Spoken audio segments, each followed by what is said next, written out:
ሰላም ጤና ይስጥልኝ በመላው ዓለም ሆናችሁ የድንቅ ፍጻሜ ዝግጅቶችን በጀመም ቴሌቪዥን እንዲሁም ደግሞ በድንቅ ፍጻሜ ቲዩብ የምትከታተሉ ቤተሰቦቻችን ጸጋና ሰላም ከሁላችሁ ጋር ይሁን። ይህ የምጽአቱ ድምጽ ነው። እንደማችሁ አገልጋይ ያሬድ ነኝ። ዛሬም በወቅታዊ መረጃ መጥቻለሁ። በዛሬው መረጃዬ ሁለት መሰረታዊ ነገሮችን ያለውኝ። የመጀመሪያው የአሜሪካው ፕሬዝዳንት ዶናልድ ትራምፕ አያቶላ አሊ ካሚኒ ለመግደል የተጠቀሙባቸው 3 ዘዴዎች አሉ። እነሱን አሳያችኋለሁ። በመቀጠል ደግሞ ሃማና የአያቶላ መመሳሰል ከየት መጣ ወይም ደግሞ በምንድን ነው የመሳሰሉት የሚሉ ሁለቱም ፖይንቶች ያሳያችኋለሁ። እንግዲህ ዛሬ አራተኛ ቀኑን የያዘው የመካከለኛው ምስራቅ ጦርነት በከፍተኛ ደረጃ እየተስፋፋ የአረብ ሀገራቱን በሙሉ እያዳረሰ ነው ያለው ማለት ነው። በከፍተኛ ደረጃ በቁጣ የተነሳችው ኢራን ወዳገኘችው አቅጣጫ ሚሳኤሎቿን የምትተኩስ ይመስላል። እስካሁን ድረስ ወደ 9 የሚጠቁ ሀገሮች እንግዲህ የኢራን ድሮኖች ሚሳኤሎች ሰለባ ሆነዋል እና በዚህም ከፍተኛ ቁጣ በአረብ ሀገራቱ ጭምር እየተነሳባት ነው የሚገኘው። እንግዲህ ይህን ተከትሎ በእስራኤል በስተሰሜን የሚገኘው የሂዝቦላ ታጣቂ ቡድን ወደ እስራኤል መተኮስ እሱም ጀምሯል። እንግዲህ የአያቶላ አሊ ካሚኒ እንግዲህ ተከትሎ ነው ሂዝቦላ እስራኤል ላይ በቀል እርምጃ መውሰድ ጀምረው። ያንም ተከትሎ እንግዲህ እስራኤል በቤይሩት ላይ ድብደባ ጀምራለች። በልዩ ልዩ የተመረጡ የሂዝቦላ ይዞታዎች ላይ መደብደብ ጀምራለች ማለት ነው። እንግዲህ በሊባኖስ ቤይሩት የሚኖሩ ወገኖቻችን እንዲጠነቀቁ፣ እንዲጸልዩና ከዚህ ክፉ ቀን እንዲያመልጡ ምክራችን ነው ማለት ነው። እንግዲህ ወደ ተነሳውበት ነገር ስመጣ የአሜሪካው ፕሬዝዳንት ዶናልድ ትራምፕ ፍጹም ሊገኙ የማይችሉትን የኢራኑ መንፈሳዊ መሪ፣ ፖለቲካ መሪ፣ የጦር መሪ፣ ሁሉንም አገሪቷን በሙሉ ላለፉት እጅግ በጣም ብዙ 10 ዓመታት ሲያሽከረክሩ የነበሩትን አያቶላን ለመግደል የተጠቀሙባቸው 3 ዘዴዎች ምንድን ናቸው? ምክንያቱም እኚህ ሰው ከብዙ ግድያ ያመለጡ ሰው ናቸው። ሊገኙ የሚችሉበት አክሰስ በጣም ሩቅ ነው። በብዙ ሚሊታሪ ከ500,000 በላይ የሚሆን እንዲሁም ደግሞ በልዩ ሪፐብሊካን ጋርድ የሚጠበቁ ናቸው። ያ ሁሉ ከሆነ በኋላ ግን እኚህ ሰው በዚህ አጋጣሚ እንደተገኙ የሚለው ነገር አጠር አድርጌ ያሳያችኋለሁ። በመጀመሪያ እንግዲህ የአሜሪካው ፕሬዝዳንት ዶናልድ ትራምፕ እንደተናገሩት ከ48 በላይ የኢራን ከፍተኛ ባለስልጣናት አያቶላ ካሚኒን ጨምሮ ተገለዋል። በዚህ የአሜሪካና የእስራኤል ጥምር ጦር ማለት ነው መገደላቸውን አውስተዋል። ይህን ተከትሎ ቅድም እንዳልኩት ኢራን ወደ 9 የሚጠጉ ሀገሮች ላይ ከፍተኛ የሆነ ጉዳት እያደረሰች ነው ያለችው። እንግዲህ በሪያድ የሚገኘው ሳውዲ የአሜሪካ ኤምባሲ እንደዚሁ ከኢራን በተኮሰ ድሮን ተመቷል። ሌሎችም ሀገሮች ላይ የደረሱ ጉዳቶች አሉ። የቀረ ሀገር የለም። ኳታር፣ ባህሬን፣ ቱርክ፣ ሳይፕረስ ወይም ቆጵሮስ በጣም ብዙ ሀገሮች እዚህ ጦርነት ተካተው አጠቃላይ መካከለኛው ምስራቅ ላይ በጣም የሚያስፈራ እሳት እየነደደ ነው ያለው። እንግዲህ ዶናልድ ትራምፕ እኚህን በጣም እሳቸው እንደሚሉት ከሆነ ከአንድም 2 ጊዜ እኔ ለመግደል አያቶላ ሞክረዋል የሚሉት ነገር ግን አንድ ጊዜ ሞክሬ ያገኘሁት ብለው ዶናልድ ትራምፕ ሲናገሩ ተሰምተዋል። እና ዶናልድ ትራምፕ የአያቶላን ለመግደል የተጠቀሙባቸው 3 በጣም ሚስጥራዊ ቁልፍ የሆኑ ነገሮች፣ የመጀመሪያው ጦርነቱን ድርድር ላይ ያለው ድርድሩ ባልጠናቀቀበት ሁኔታ መጀመራቸው ነው። እንግዲህ ድርድር እየተደረገ ጦርነት እንደማይደረግ ይታወቃል። አሜሪካ የጦር መርከቦቿን ወደ ኢራን ባስጠጋችባቸው ባለፉት ሳምንታት ጦርነቱ ይጀምራል ሲባል አይ ኔጎሽዬሽን ይሻላል፣ ድርድር ይሻላል ብለው ነገሩን ወደ ጠረጴዛ ዙሪያ አምጥተውት እንደነበር ይታወቃል። እንግዲህ በስዊዘርላንድ ጄኔቭ የነበረው 3ኛው ይህ ድርድር በመካሄድ ላይ እያለ ጦርነቱን ማንም ሰው ኤክስፔክት ስለማያደርግ ድርድሩ እየተካሄደ ባለበት በዛው ጊዜ ውስጥ እኚህ ሰው ቀጥታ ጦርነቱ እንዲጀመር ማድረጋቸው ይህ የመጀመሪያው ማዘናጊያ ነው።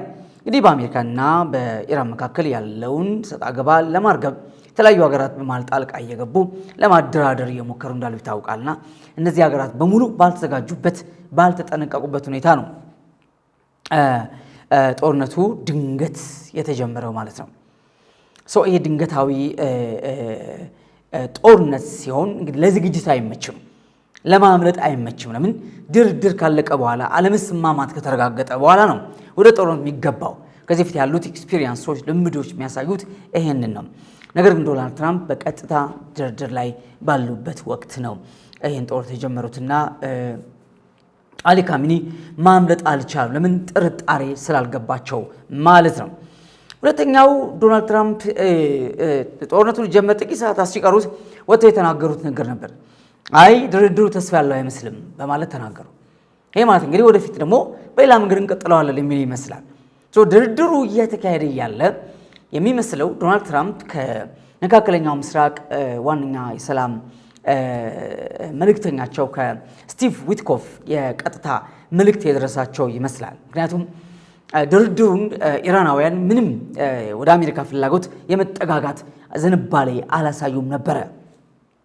እንደውም ምናልባት በአሁኑ ሰዓት እጃችን ላይ ባለው የዩራኒየም ንጥረ ነገር ወደ 11 የሚጠጉ የኒውክሌር ቦምቦችን ለመስራት ብቃት አለን የሚል ድፍረት የተቀላቀለበት ነገሮችን ይናገሩ ስለነበረ እነሱ ማለት እንግዲህ አደራዳሪዎቹ ስቲቭ ዊትኮፍ እና ጃሬድ ኩሽነር እነዚህ ናቸውና በጣም በኢራናውያን ድፍረትና በእነሱ ቦልድነስ በጣም ይገረሙና ይደነቁ ነበር። ምናልባት እንግዲህ ይህንን ምናልባት ወይ በድምፅ ወይም በቴክስት ሜሴጅ ዶናልድ ትራምፕ ያገኙ ይመስላልና ሰውየው ወደ ሚዲያ ብቅ ብለው አይ ድርድሩ ተስፋ ያለው ነገር አይመስልም በሚል ኢራናውያን ወደ አሜሪካ ኢንትረስት ፍላጎት ለመጠጋጋት ዝንባሌ አለማሳየታቸውን መናገራቸው ሌላ መዘናጋትን ፈጥሯል። ይሄ ማለት እንግዲህ ወደ ሌላ ቀጣይ ስብሰባ ወይም ደግሞ ድርድር የመሄድ አዝማሚያ ያለው ስለሚመስል ስለዚህ ከነዚህ ከሁለቱ ምክንያቶች በጣም ከባዱና አስቸጋሪው ጦርነቱ ቀን ላይ መካሄዱ ነው፣ ንጋት ላይ መካሄዱ ነው እና ንጋት ላይ ጦርነቱ መካሄዱ በቀጥታ አያቶላ አሊ ካሚኒ እንዲገኙ ምክንያት ሆኗል። ምክንያቱም አብዛኛው እንደዚህ ያለ የሚሳኤል ጦርነቶችና የቦምብ ጦርነቶች በሀገራት መካከል ሌሊት ላይ የሚካሄዱ ናቸው እና ሌሊት ላይ ደግሞ አሊ ካሚኒ ማግኘት አይቻልም። ለምን? እሳቸው ከመሬት በታች በሊፍት ለመውረድ 5 ደቂቃ ያህል የሚወስድ ባንከር ወይም ዋሻ ውስጥ ነው የሚኖሩት። ነገር ግን ይሄ ሌሊቱ ካለፈ በኋላ በስራ መግቢያ ሰዓት ላይ ቅዳሜ ጠዋት ማለት ነው ወደ ስራ በሚገባበት ሰዓት ላይ ሰውየው በተከበረው ቢሮአቸው ከከፍተኛ ባለስልጣኖቻቸው ጋር ባለው ወቅታዊ ጉዳይ ላይ ለመምከር ስብሰባ ተቀመጡ። ይህን ሰዓት ማንም ሰው ጦርነት ይከፍታል ብሎ አይጠብቅም። ስለዚህ አገር ሰላም ብለው በተቀመጡበት ነው እንግዲህ በጣም የተቀነባበረ የሲአይኤ መረጃ ወደ አሜሪካ ፔንታጎን ይደርሳል። ያ ደግሞ ቀጥታ ለአይዲኤፍ ወይም ደግሞ ለእስራኤል ዲፌንስ ፎርስ ይደርሳል። ከዚህ በኋላ እስራኤል በቀጥታ ከፍተኛ የሆኑ እጅግ በጣም ፈጣንና ተወርዋሪ የሆኑ የጦር ጄቶቿን በማንቀሳቀስ ሁለቱም ህንፃዎች ላይ ወደ 30 የሚጠጉ ቦምቦችን ነው ያዘነበችው ማለት ነው። ስለዚህ እንግዲህ በጣም ይሄ አንደኛ ቀን መሆኑ የሥራ ሰዓት ነው፣ የተኩስ ሰዓት አይደለም፣ ጦርነት ሰዓት አይደለም። በጣም ብዙ ሰዎች እንቅስቃሴ ላይ ስለሚሆኑ ንጹሃን አደጋ ላይ ለመጣል ማንም ጦርነት በዚህ ሰዓት አይከፍትም። ሌሊት ላይ ግን የሚፈለገው ታርጌት የተደረገው ቦታ ተመርጦ ይደበደባል። በዛ ሰዓት ደግሞ ሰውየው ከመሬት በታች በጣም ርቀት ላይ ነው ሰውየው የሚገኙት። ስለዚህ ሊገኙ አይችሉም እና በዚህ ሰዓት ግን ስብሰባ ላይ ነው ያሉት፣ ስራ ላይ ነው ያሉት፣ ጠዋት ላይ ነው እና ሰውየው በእነዚህ 3 ምክንያት ከብዙ ዓመት ጀምሮ በሲአይኤ ስለላ ሲደረግባቸው ክትትል ሲደረግባቸው የነበሩ እኚህ ሰው በቀጥታ ኢላማ ውስጥ ገብተው ከከፍተኛ ባለስልጣኖቻቸው ጋር በቀጥታ ህይወታቸው አልፏል ማለት ነው። እንግዲህ ምናልባት የእኚህ ሰው መቀየር የእኚህ ሰው ቀጥተኛ ተተኪ እንዳላስቀመጡ ወይም እንዳላዘጋጁ ይታወቃል። ስለዚህ አሁን ገና 3 ሰዎች ተመርጠዋል። ከነዛ ሰዎች መካከል እንግዲህ አንድ ሰው ለመምረጥ የኢራን መንግስት ርብርብ ላይ ነው ያለው በአሁኑ ሰዓት ማለት ነው። ዞሮ ዞሮ እኚህ ሰው በከፍተኛ ደረጃ አሁን ያለችዋን ኢራን ላለፉት ዓመታት የገነቡ ሰው ከመሆናቸው የተነሳ ኢራን በምንም መንገድ የፈለገው ጫና ቢኖርባት የኒውክሌር ባለቤት መሆን አለባት፣ አለበለዚያ እንሞታለን እንጠፋለን በሚል ጽኑ አቋም ነው እኚህ ሰው የተነሱት። እንግዲህ አገሪቱ በእስላማዊ አብዮት የምትመራ እንደመሆኗ መጠን ከዛም በላይ ደግሞ እስራኤልን ቀንደኛና ቁጥር 1 ጠላት አድርጋ እስራኤልን ማጥፋት ቀንድ ከሌሊት የምታለመው ህልሟ የሆነላት ሀገር ከመሆኑ አንጻር ስንመለከት ምናልባት ኢራን ኒውክሌር በታጠቀችበት ዘ ኔክስት ዴይ በማግስቱ እስራኤል ላይ ኒውክሌር ለመተኮሷ ማንም ሰው ምንም አይነት ማረጋገጫ ሊሰጥ አይችልም። ያ ብቻ አይደለም፣ ሌሎችም ሀገራት ላይ ተርፉ ይችላሉ ማለት ነው። ይሄ ማለት እንግዲህ አሁን በእስራኤል ዙሪያ ያሉ እነ ሂዝቦላ እና ሐማስ፣ ራቅ ብሎ ያለው ሁቲ ያለ፣ በኢራቅ ያለው ደግሞ የኢራቅ ሚሊሻ ታጣቂ ያለ፣ ወደ 7 የሚጠጉ በዓለም ላይ በአሸባሪነት የተፈረጁ እነዚህ ቡድኖች በሙሉ አስፈላጊ የሆነ የመሳሪያ አቅርቦትና የትኛውም የሆነ የገንዘብ ድጋፍ በሙሉ የሚደረግላቸው ከኢራን መንግስት መሆኑ የታወቀ ነገር ነው። እነዚህ አሸባሪዎች ዓለም ላይ በጣም ከፍተኛ ግድያና ቀውስ የሚፈጥሩ ሀገሮች ታጣቂዎች እንደመሆናቸው መጠን እኚህ ሰው በዓላማ መካከለኛው ምስራቅ ብቻ ሳይሆን አልፈው ሌላ ሀገሮችን ጭምር የሚያናውጡ ሰው ናቸው። ምናልባት እንግዲህ አንዳንድ ሰዎች በሰጣችሁኝ አስተያየት ይሄ ሚዲያ እንደ ሚዲያ ኒውትራል እንዲሆን የሰጣችሁኝ አስተያየት አለ። ይሄ ሚዲያ መንፈሳዊ ሚዲያ ነው። መንፈሳዊ ሚዲያ ነው እንጂ የኖርማል የዓለማዊ ሚዲያ አይደለም። ድንቅ ፍጻሜ መጽሐፍ ነው። ድንቅ ፍጻሜ ተልእኮ ነው። ድንቅ ፍጻሜ መንፈሳዊ አገልግሎት ነው። ስለዚህ እኛ ዘመን ፍጻሜ የምንዋጅ ነን። የዘመን ፍጻሜን ስንዋጅ ሕዝቅኤል 38 እና 39 ስናገላብጥ ስለ ጎግ ማጎግ እናገኛለን። ጎግ ማጎግ ራሻ ናት። ቀጥሎ ስለ ፔርዣ ስለ ፋርስ እናገኛለን። ፋርስ ደግሞ ያሁኗ ኢራን ናት። ኢራን ደግሞ የሚመራው አያቶላ ነው የሚመራው። ከዚህ አንጻር እንግዲህ ይህንን ከዚህ ጋር አገናኝተን እኛ የምንመለከተው የመጨረሻው ዘመን ተዋናይ ናት። ዓለም ላይ ሊመጣ ያለውን ከባድ ጦርነት የምታስተባብር ናት። እስራኤልን ካላጠፋው እያላድርም የምትል ከኪዳኑ ሕዝብ ጋር የምትጋደላት ብለን ነው የምንመለከተው እንጂ ኒውትራል የሆነ ምናልባት በዩቲዩብ ወይም በሌላ እንደሚዘግቡ ሰዎች አይደለም። ድንቅ ፍጻሜ መንፈሳዊ ትምህርት የሚተላለፍበት ሚዲያ ነው። ስለዚህ እኔ በቀጥታ ከእግዚአብሔርና ከእግዚአብሔር ኪዳን ጋር ወግኝ የምቆም ሰው እንደመሆኔ መጠን መጽሐፉ የሚለውን ለማለት እጠነቅቃለሁ። የፋርስ መንግስት አለቃ ይለኛል መጽሐፉ። የፋርስ መንግስት አለቃ እላለሁ። የፋርስ መንግስት አለቃ ማለት ፋርስን የሚያንቀሳቀሰው አለቃ መንፈስ ዲያብሎስ ማለት ነው። አለቃ ሉሲፈር ማለት ነው። በዛ የሚንቀሳቀሰውን መሪ መንፈሳዊ ሰው ላረገው አልችልም። ምናልባት ያ ሰው መንፈሳዊ የሚሆንላቸው ሰዎች አሉ፣ ኦፍኮርስ አሉ። እኔ ግን መጽሐፉ የሚለኝን ስለምል በዚህ መንገድ በጣም ኒውትራል እንደሆን የምትፈልጉ ሰዎች፣ ድንቅ ፍጻሜ የምትከታተሉ ቤተሰቦቼ በዛ መንገድ ነገሩን ባታስቡት የተሻለ ነው። ምክንያቱም ይሄ መንፈሳዊ ሚዲያ ነው። የእግዚአብሔርን ሐሳብ ከዘመኑ ሁኔታ ጋር እያቀናጀን ለመረዳት ነው የምንሞክረው። መጽሐፉ ምን ይላል፣ አሁን ምን እየሆነ ነው የሚለውን ለማሳየት ነው የምንሞክረው። ስለዚህ ስለማንም ስለ ኢትዮጵያ ጎግ ማጎግ ላይ ትሰልፋለች ተብሏል። በቃ ኢትዮጵያ ጎግ ማጎግ ላይ ትሰልፋለች ካለ ትሰልፋለች። እንዴት ነው የምትሰልፈው? ማነው የሚያሰልፋት? መቼ ነው? ይሄን የምናውቀው ነገር የለም። ተጽፋለች፣ ግን ተጽፋለች። በቃ ለኢትዮጵያ ጎግ ማጎግ ሰልፈኛ ናት። በቃ አለቀ። ይሄን ምን አድርገን እንሽረው እንችላለን? እኔ መጽሐፉን ማምነው ከምረግጠው መሬት በላይ መጽሐፉን ማምነው ከዚህ ከበላይ ከተዘረጋው ሰማይ በላይ መጽሐፉን ማምነው ነኝ። መጽሐፉ የሚለውን ነው የምላችሁ ቤተሰቦቼ። በዚህ መንገድ እንድትረዱኝ ነው የማሳሰበው ማለት ነውና ምናልባት እንግዲህ የአሊ ካሜኒ መገደል፣ ሌሎችም ባለስልጣናት መገደል ኢራን ላይ ምናልባት እኔ እዚሁኝ ሳይሆን ኢራናውያን የሚፈልጉትን ለውጥ አብዮት ያመጣል አያመጣም፣ ከዛስ ወደ ጎግ ማጎግ ሰልፍ ነገሩ በምን አቅጣጫ ይገባል ይሄዳል የሚለውን በቀጣይ ሁላችን አብረን የምንመለከተው ነው የሚሆነው። አሁን ባለው ሁኔታ ግን ኢራን በከፍተኛ ደረጃ በእስራኤልም በአሜሪካም ከፍተኛ ድብደባ እየተካሄደባት ነው ያለው። ለምን?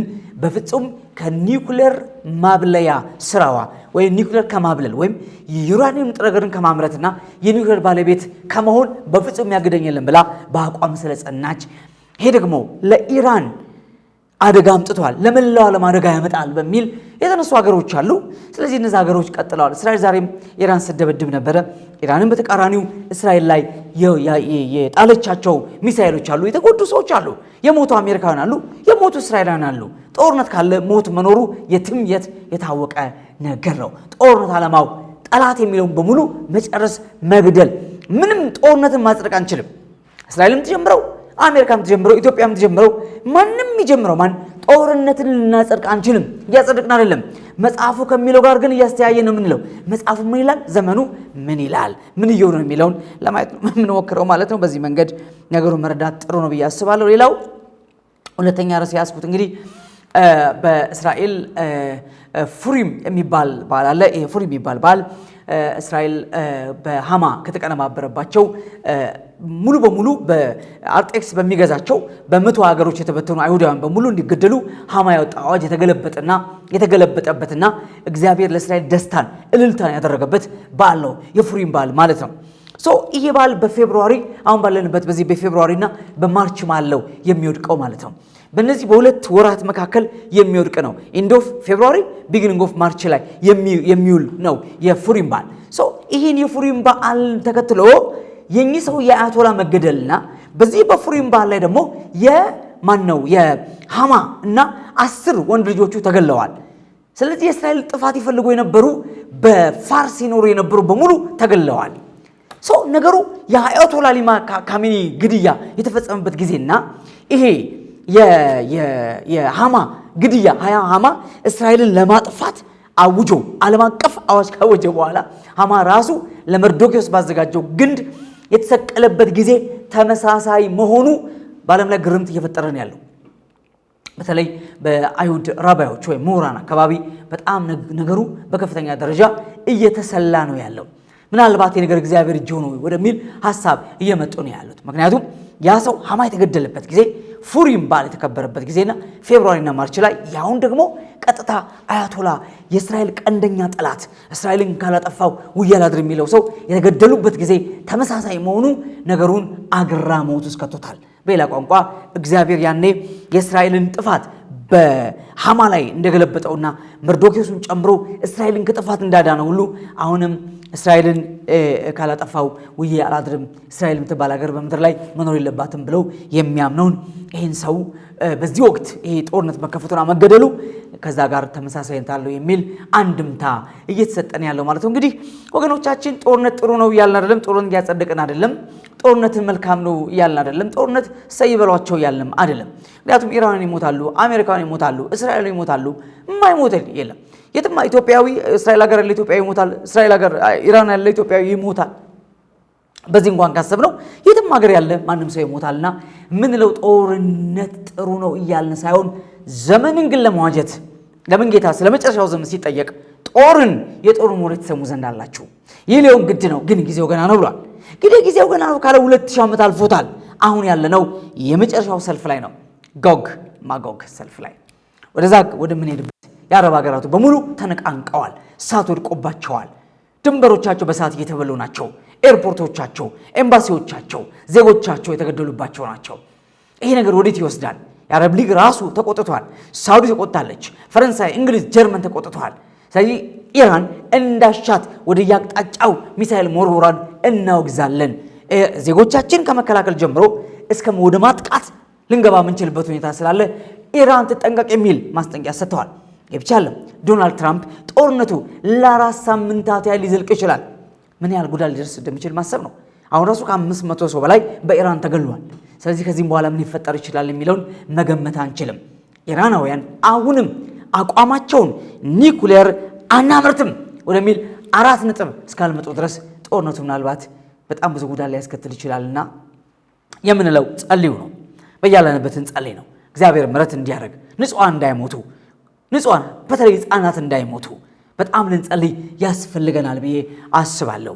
ከሁሉ በላይ ግን ንስሐ የምንገባበት ወደ ጌታ ክርስቶስ ኢየሱስ የምንመለስበትና ለታመነ ፈጣሪ ነፍሳችን የምንሰጥበት ክሪቲካል ታይም ላይ ተገኝተናል። ይሄ ጊዜ ኖርማል አይደለም፣ ወሳኝ ሰዓት ላይ ያለነው። በጣም ከባድ ጊዜ ላይ ያለው እና ጊዜውን መዋጀት የእግዚአብሔር ልጆች ስልጣን ነው። ጊዜውን ልንዋጀው ይገባናል እንጂ እስራኤልና አሜሪካ አንድ ላይ ሆነው ኢራን ላይ ከፈተው ጦርነት ፍጻሜው ምንድነው፣ ወዴት ነው የሚሄደው የሚለው ነገር ለመገመት ለማንም ሰው በአሁኑ ሰዓት ቀላል አይደለም፣ ከባድ ነገር ነው እየሆነ ያለውና በየአቅጣጫው ይሞቱ አሉ፣ ጥፋት አለ፣ በየአቅጣጫው የኑሮ ውድነት አለ፣ ኢኮኖሚ ግሽበት አለ። በጣም ብዙ ኪዮስ ነው የሚፈጠረው። በተለይ ኢራን ላይ እንደተባለው አሁን ኒኩሌሩ ወደ 60% ደርሷል። ምናልባትም ኒኩሌር ቦምብ ለመስራት የሚችሉበት ደረጃ ላይ ደርሷል። እሱ ቢመታና ጨሮች ቢወጡ ደግሞ ምናልባት ከባድ ከዛም በላይ አደጋ ሊፈጠር ስለሚችል እንጸልይ ነው የምንለው። ጸጋና ሰላም ከሁላችሁ ጋር ይሁን። ጌታ ኢየሱስ ይመጣል። ማራናታ